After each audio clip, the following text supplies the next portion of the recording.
ইয়া রব, আমি জানি আমরা যেখানে সবকিছু শেষ মনে করি, আপনি সেখানে থেকে নতুন করে শুরু করুন।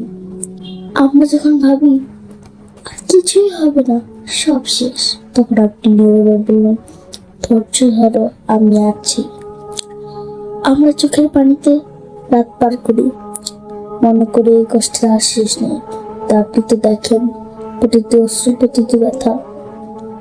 আমরা যেখানে দেয়াল দেখি, আপনি সেখানে দরজা খুলে দিন। আমরা যেখানে অন্ধকার দেখি, আপনি সেখানে আলো জ্বালিয়ে দিন। হে রব, আমি বুঝতে পারি না কেন এত পরীক্ষা, কিন্তু আপনি জানেন এই কষ্টে আর কত বড় রহমত লুকিয়ে আছে।